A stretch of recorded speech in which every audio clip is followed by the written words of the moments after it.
Hello guys, welcome back to another video. Today we are joined by a very special guest. We have Anita, who will be talking to us about Bitcoin and her experience with Bitcoin. But first, it's time for a sponsored segment of this video brought to you by Bitcoin Point, the easiest way to buy Bitcoin in the UK with as little as £5.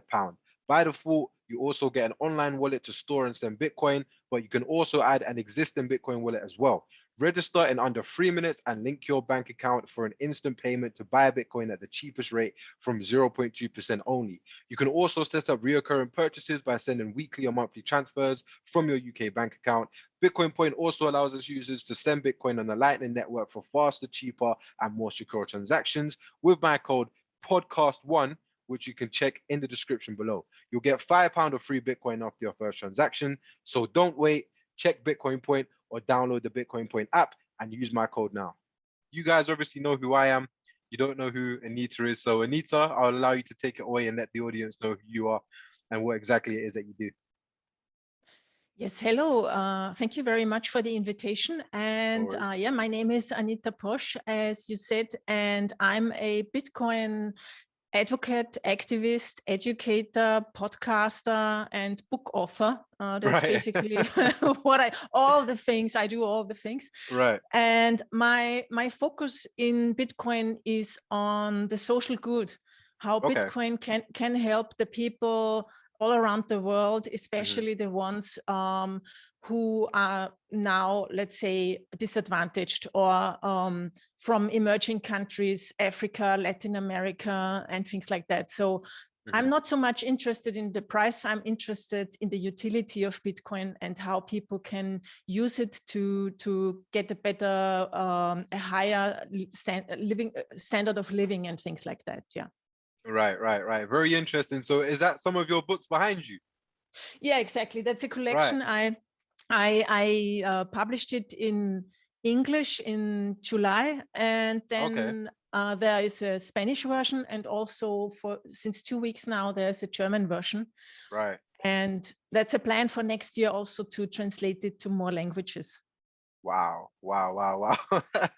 I mean, like from the cover alone, the book does look very appealing. Do you reckon I'll be able to get a copy? Yeah, sure. Yeah, of course. Great, because you know I'm still pretty early in learning about Bitcoin myself. So it's people like you know, that help me to understand Bitcoin and that help the audience to understand Bitcoin, etc. So like what kind of made you interested in writing books, like, and how long did it kind of take you to write your books?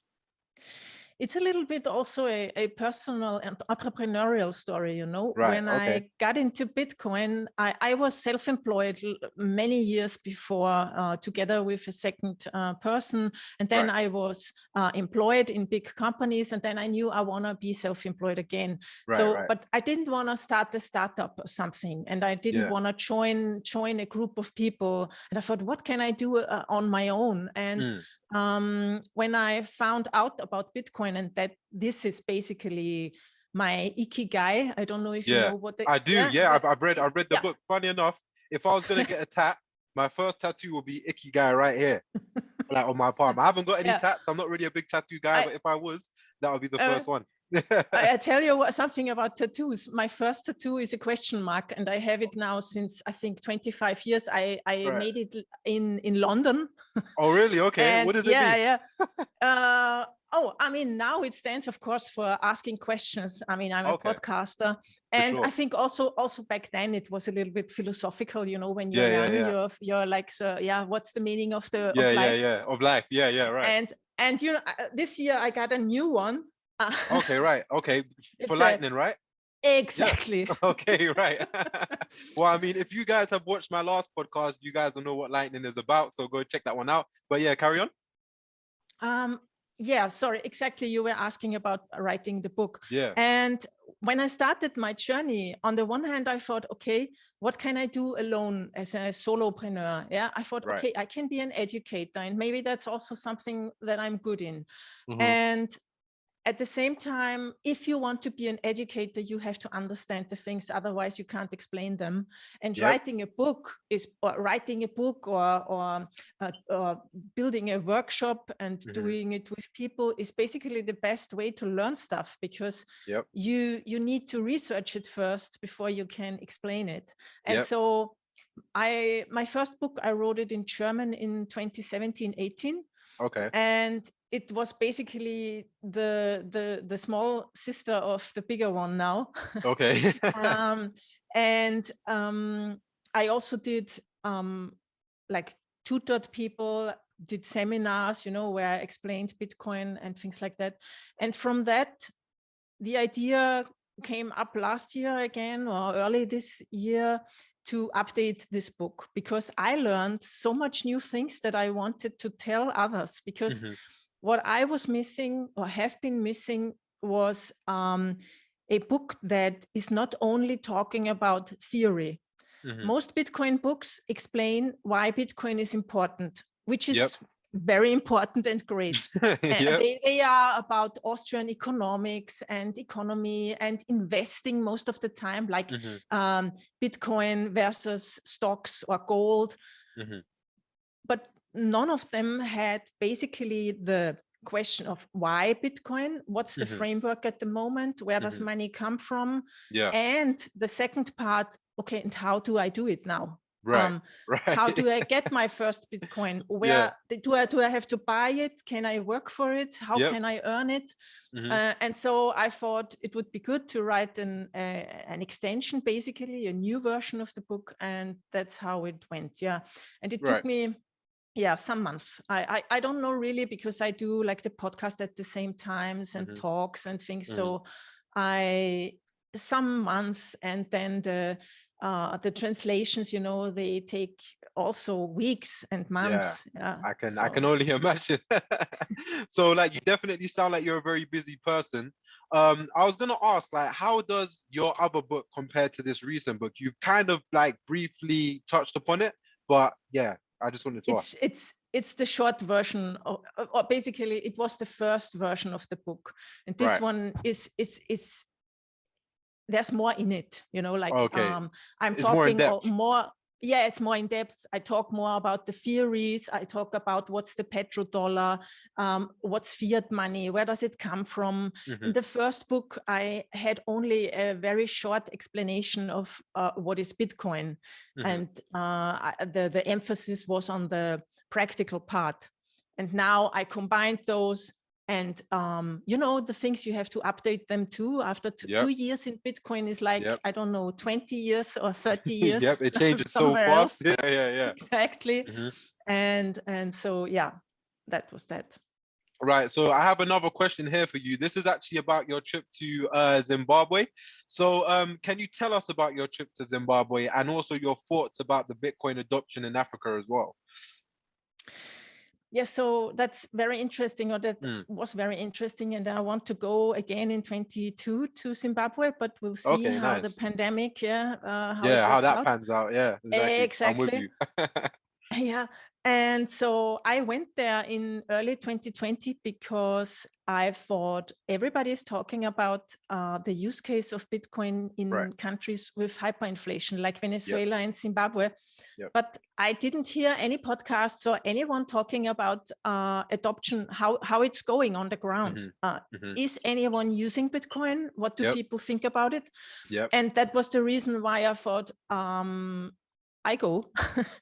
And I have a friend there, so it was easy for me to get connections, because she helped me setting things up, like connecting me with locals. And I did a series of a podcast, like I did 6 episodes from Zimbabwe and 1 from Botswana. Wow. Because I then flew to Botswana, because there's also a very long-standing Bitcoin community there. From Alakanani Itirileng is her name. She's organizing Bitcoin meetups there. And so, yes, it was very interesting. I mean, how should I say? The the living situation of people in Zimbabwe is very hard. It's very harsh. So people live from hand to mouth. And even if you are better off, I mean, the average income is like 150, 200 US dollars a month. Oh, wow, okay. And of course, they don't get that in US dollars. They get it in their local Zimbabwean dollar that is inflated like 100% a year or something like that. And even if you're better off and you earn more, daily you have the problem, you have no water, you have no electricity and things like that. So even in the cities, you know, in the urban centers of Harare or Bulawayo, you have these problems. Nonetheless, I met some people who back then, already since a few years, were using Bitcoin. That was everything before the Lightning Network came up. In 2020, the Lightning Network existed already, but it was used by a handful of people, maybe. So everybody back then was talking about Bitcoin on-chain, like the Bitcoin blockchain, Bitcoin. And I talked with a lot of people, and they said, yeah, of course I know about Bitcoin. And I used it already, or I hold it, or I'm using it because I'm an online marketer and I get paid from countries abroad in Bitcoin. It's the easiest. And otherwise, people in Zimbabwe, they really cannot get money easily in and out of the country. Right. A friend of mine, now she's a friend of mine, told me, you know, now with Bitcoin, it's the first time in my life I can pay my freelancer in Kenya. Wow, I couldn't do that. I couldn't do that before. Previously, or let's say it was very complicated, costly, and very much red tape. And so for people in Zimbabwe and for businesses, because you also have capital controls, you know, you can't buy goods from abroad without asking the central bank of Zimbabwe. So if they don't approve, you're not allowed to buy the stuff. So there's a lot of corruption from the sounds of it. That's the next thing. Yes, of course, there's a lot of corruption. And these are all things where Bitcoin could be of very great help, you know.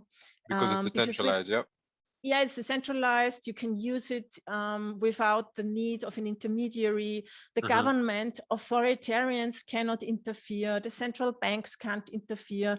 And people there, if you tell them there's a limited amount of Bitcoin, there will always only be 21 million. They immediately understand what this means. That there is no money supply inflation, and therefore nobody can manipulate their money. And so they are all very interested, and nobody is like here in Europe, you know, you still have many people, oh, why do I need it? I mean, they don't really understand like the use case for it, do they? Exactly, but general, I mean, Africa is a huge continent, so you can't generalize, but the use case of remittances, have it as a store of value, to not get your money inflated away, to be in control and possession, ownership of your own money. These are the most important properties, I think, of Bitcoin. Also the transparency and neutrality, because as you definitely know, billions of people don't have an ID. And many people say also, like, bank the unbanked, but the thing is, but the thing is, the banks, if the banks want, the banks will never unbank bank the unbanked, because they always will ask for more and more IDs and have more to make and it harder more and harder. Regulations, exactly. And so Bitcoin is the solution for that, actually. That was a really, really great answer. You definitely delved into quite a lot about, number one, your trip in Zimbabwe, but number two, you know, just everything that Zimbabwe is kind of facing, and, you know, different parts of Africa, what they're facing, and, you know, the solution to that, you know, through Bitcoin. And you touched on the banks, you touched on centralization, decentralization. So that was a very, very good lengthy answer. I have another question as well. So how long have you been running a Bitcoin node for? And if you can give an example, what are the advantages and the constraints? Okay, how long? Since February 2020. Right. Okay. We set up a Raspberry Blitz together with my friends at Bitcoin Austria here in Vienna. We did a workshop together, and we installed Raspberry Blitzes. And I'm using it for podcasting 2.0. So my podcast is one of those that has it enabled that the listeners can send me Satoshis over the Lightning Network directly to my full node. Right. So, and on the full node, you also have the software where you can see the Satoshis coming in. You know, you don't see who it is. So it's completely anonymized. So you don't know. It's not like Facebook and others who know everything about you. That's which one is of good. the great exactly. That's one of the great advantages also of Bitcoin, that you have much more privacy, and the privacy will be increased in the future even more, which is really important. And so, I use it for that. And my node is working on its own. It's basically, it has the synchronized copy of the Bitcoin blockchain. So it has all the transactions from the start from 3rd of January 2009, and is permanently also checking the blockchain if everything is running right. So that's basically, I'm one of the over 100,000 full nodes in the world, like public full nodes. I guess there are a lot more that are private. And that's decentralization. You know, I have it on a small Raspberry Pi, and everybody can run that, you know, even in Africa, you can run one. I mean, the setup is more difficult because you need internet to download the whole blockchain and things like that. But you can be a full node, a full part of this open, decentralized money from people for people. And that's basically, you can be your own bank. That's what it is. If you control the keys to your Bitcoin, and your node is verifying and validating transactions, then you're basically a bank. So you can, you make yourself, you become completely independent if you run a full node, because your node can then check your own transactions, and you don't need to go to like blockstream.info or another block explorer. You've heard in a block explorer, you can look up all the transactions that have happened, and you can also see your own there and see, my transaction is in the blockchain, it's confirmed. But with a full node, you don't need those intermediaries. So you can really do it on your own. That's what's meant with don't trust, verify. You don't trust anyone. You just run your full node. Right. Okay. So as you guys have heard so far, you know, she's just briefly touched over the benefits of Bitcoin. So you guys can actually download the app, like by clicking the link in the description or by typing in Bitcoin Point. And when you invest in Bitcoin Point, you can actually be rewarded as well. So make sure you check out the link in the description for that. I have another question for you. The question is, did you mention whether or not you were running a Lightning node as well? Yes. Yeah, you did. No, I didn't mention, but I didn't mention, but the Raspberry Blitz software also gives you the possibility to install a Lightning Network node. Yes, so I do that. Otherwise, I couldn't get the Satoshis from the podcasting. Okay, right. Okay, yeah, no, that makes sense. And then the other question is, you just came back from did you just come back from El Salvador as well, right? Yes. Yeah, okay, right. I thought so. Is there a true opposition to Bitcoin, or is it purely organized by political opposition?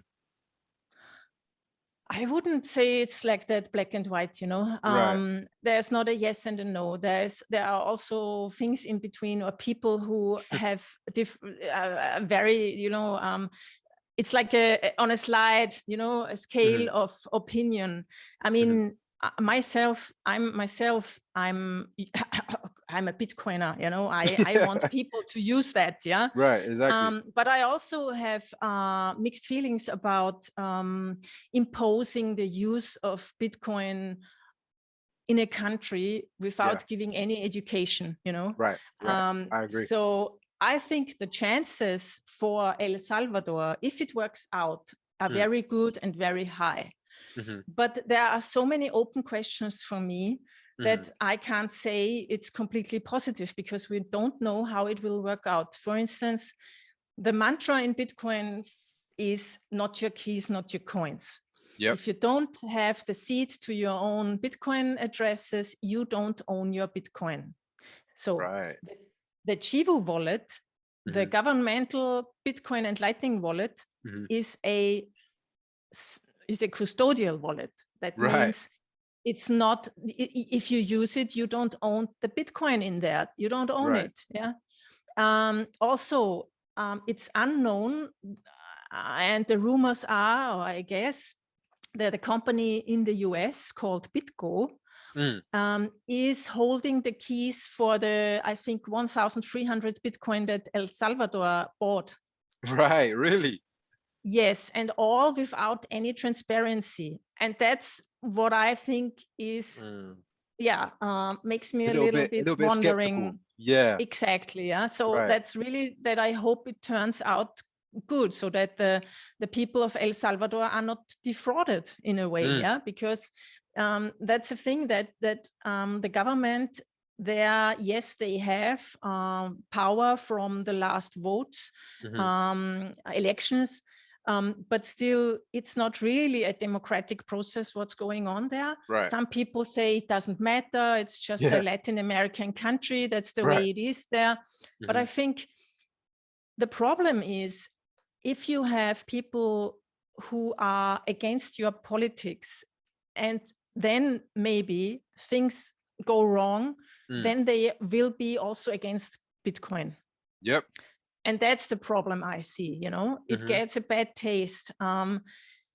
So we will see how it turns out. So these are the main points I'm criticizing, and I hope that this will be solved.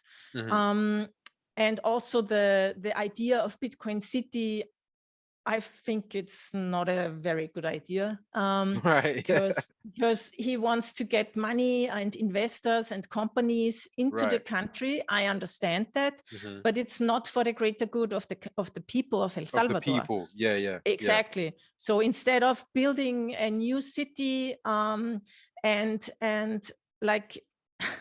I guess changing the dynamics of the economy, right? Yeah, exactly. He should take the money from the Bitcoin bonds and invest it into Bitcoin mining. This is, I think, a great idea, and into infrastructure in the country. You know, that's really a developing nation. They need streets, they need public transport, they need health institutions, they need education. I think the average education in El Salvador is very low. Yeah. Really? And so,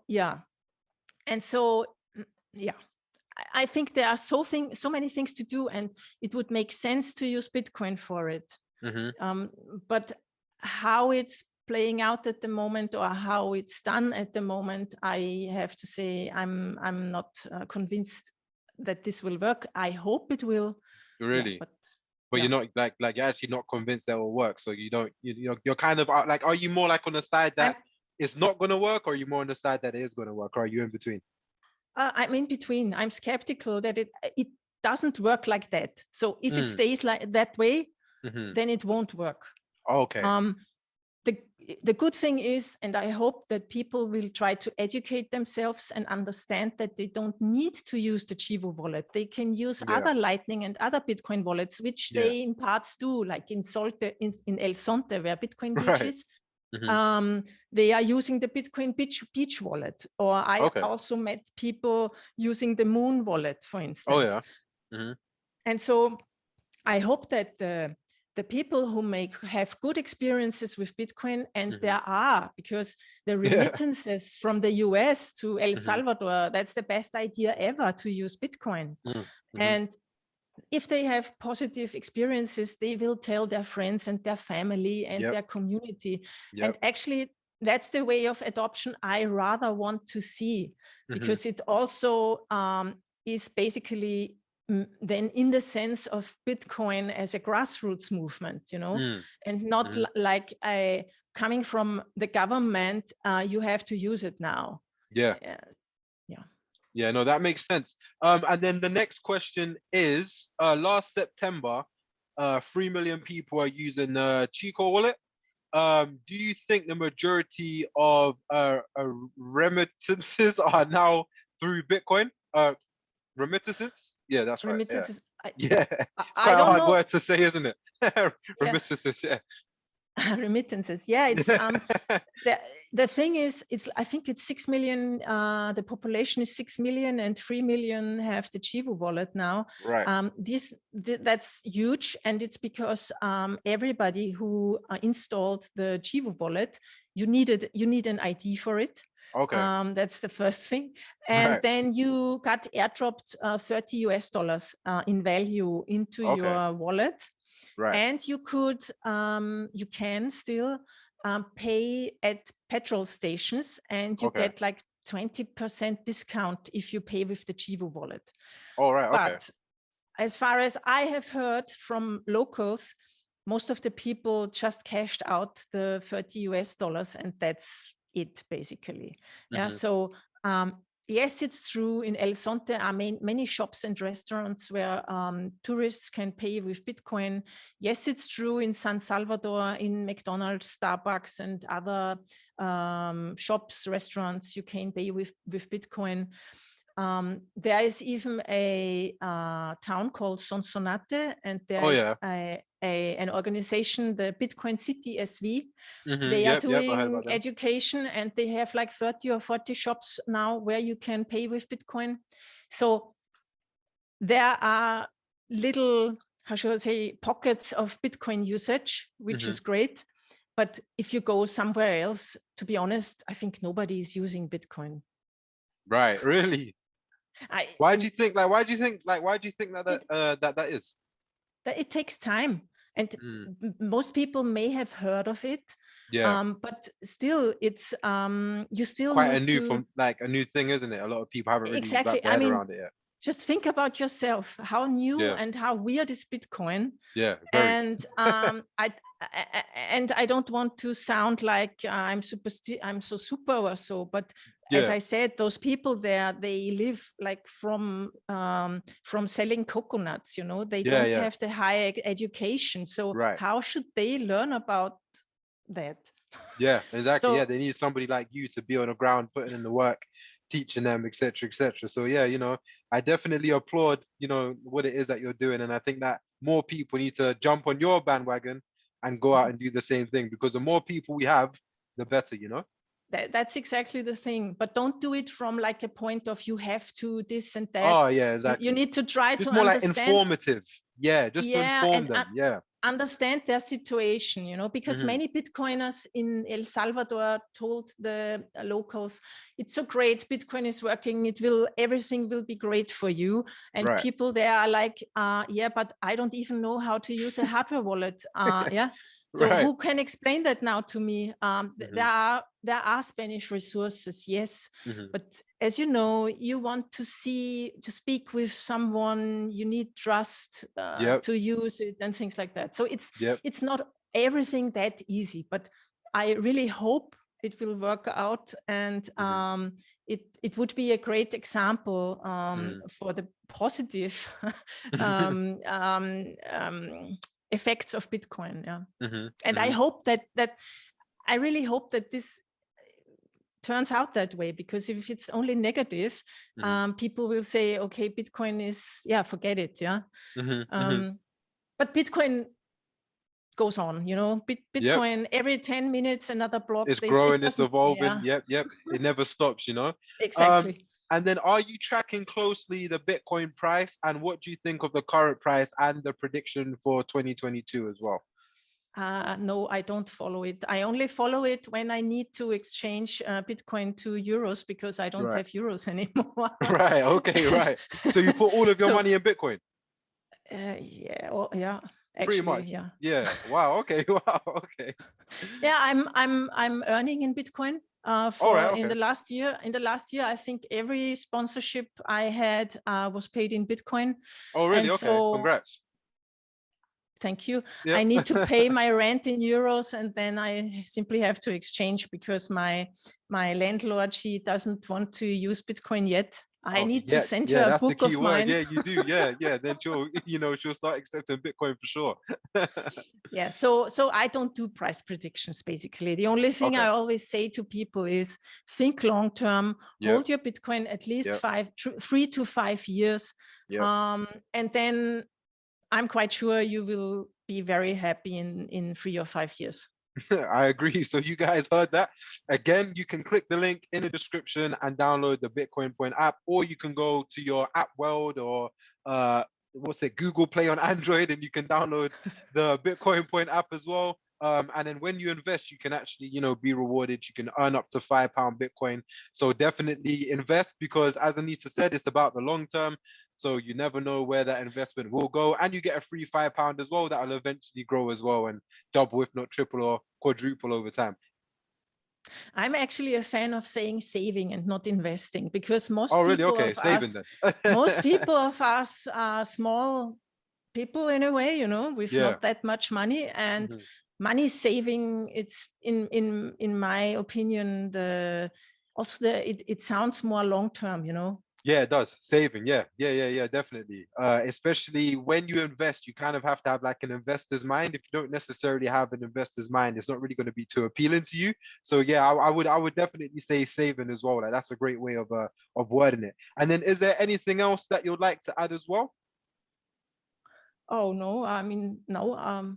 Right. I guess you have some questions, or? I mean, I've pretty much like asked Oh, as much okay. questions as I possibly could, and you answered them like so fabulously. So I think what I would say anyway is that people can find your book in the description. So if they wanted to purchase your book, would you like to kind of let them know potentially what they could get if you have a discount, etc., on the book, or what else? The problem is I can't give a discount because I'm Okay, that's selling fine. it over Amazon Oh and yeah, and then they take bookstores. fees. So Yep, you also get it in bookstores. right. So they are my intermediaries. Yep, okay. It doesn't work differently. Mhm. If you want to buy the ebook, you can buy it on my website, Okay. and you get also the information about it at That will learnbitcoin.link. be in the description too. Okay, great. And then so like roughly how much is the book and like how many pages is it as well, like for people that are listening? It's about 190 pages. Whoa, okay. But Oh wow, okay. Like it looked so massive. Like it's before you brought the no, book it's forward, it looked bigger than it look, was. it's a small book. Oh right, okay. Like It's maybe my a eyes are playing tricks on me, or maybe it's the glasses, but the book looked no, about this it's big. no. Oh, okay. Look, it's as my Yeah, true. head. It's about the same size as your head, right? Okay, okay. It's like an average standard size book. Very Yes, nice. Like exactly. what kind of like inspired the cover? Because I see it's like somebody reaching up for Bitcoin and it kind of looks like the sun as well. So like what inspired that? Yes, it's a little bit like that. It's like Mm. it's made by Sovereign, Tu Yan from Sovereign. He's the designer from Sovereign, Oh yeah. and he made it with his design team. Okay. And yeah, it's basically reaching out to Bitcoin, wishing to have it or Mhm. something like that. Yeah, Okay, it's right. you could also see it like it's the Bitcoin Bible. Yeah. Okay, the Bitcoin Bible. There you guys hear it. So it's a Bitcoin Bible. Definitely grab yourself the Bitcoin Bible. The link will be in the description. Shout out to the graphic designer as well for doing such an amazing job. And then last but not least, where can they find you? Where can they follow you? Where can they follow the journey, ask further questions, find out more, etc.? Exactly. The best place is Twitter. It's Anita Posch. That's Right. Posch with a C. Again, it'll be in the description.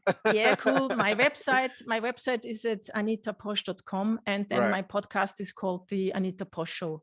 Okay. And then what do you kind of talk about on the podcast, like for people that want to go check that out?